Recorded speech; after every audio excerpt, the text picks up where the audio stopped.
Hi guys, so today we are going to prepare an Indian dessert with countless fans, that is jalebi. So let's get started. There are two main components of this dish. The first is the sugar syrup and the second is the batter. So now for the batter we need five main ingredients. The first is the 250 grams of all-purpose flour, that is maida, and half teaspoon of baking soda or baking powder, 200 grams of fresh curd, it should not be very salty, half teaspoon of turmeric for the color, it's just for the color, 3 or 4 saffron strands for color and the flavor. So now let's start making the batter. Take a bowl, add the all-purpose flour, that is maida, in it. Pour the curd over the maida and then start mixing them well together. Take your time while mixing the maida and the curd because we have to prepare a lump-free batter with a runny consistency. Because the batter is thick, add 2-3 spoons of water and mix it, and then add the baking powder, and then you keep on adding the water until the batter becomes runny.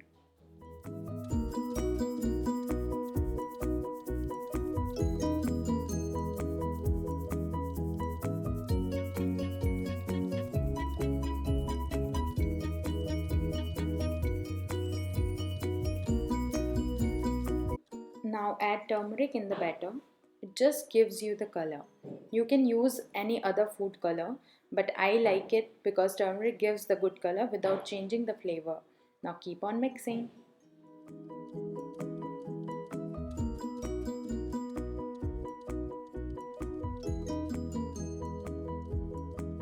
Now we have the perfect consistency batter.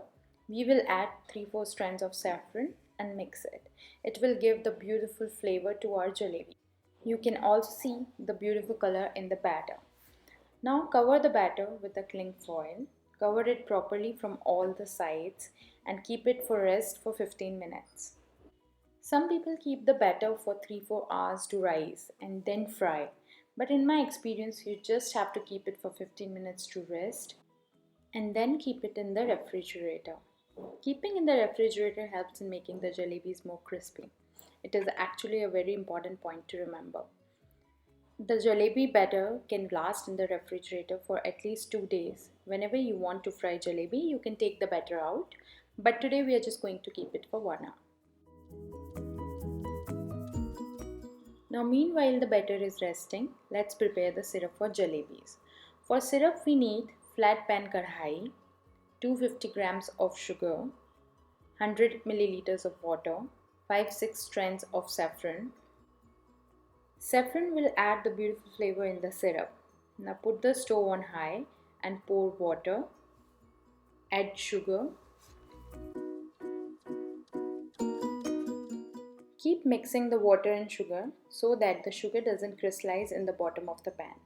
Initially put the stove on high flame and keep on mixing until the whole sugar is dissolved in water. It will take around 8 to 10 minutes.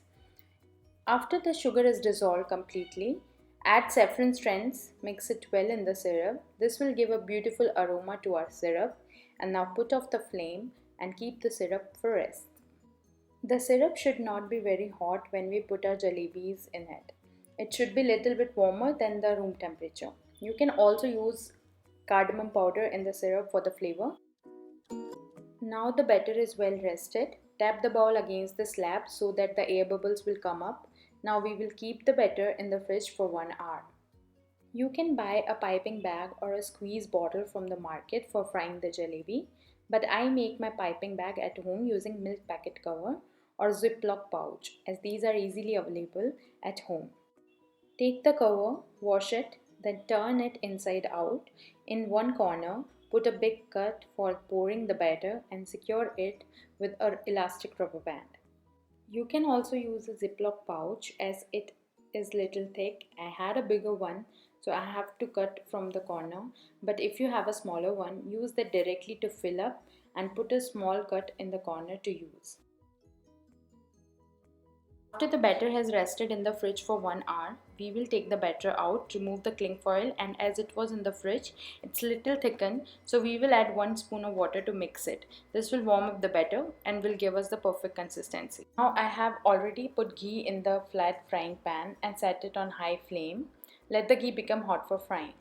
Now mix the batter well and with the help of a ladle, carefully pour the batter in the piping bag. Wipe the piping bag from the outside and secure it with a rubber band.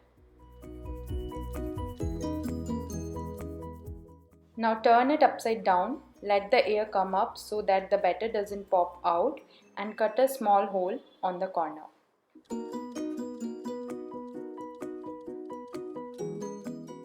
Check if the ghee is ready for frying. If it is hot enough, then start making little rounds in the pan. Be careful as the ghee is too hot. Keep frying on one side until changes color to golden brown. While frying, you can see the difference keeping the batter in the refrigerator is making as the jalebis are turning out very crunchy.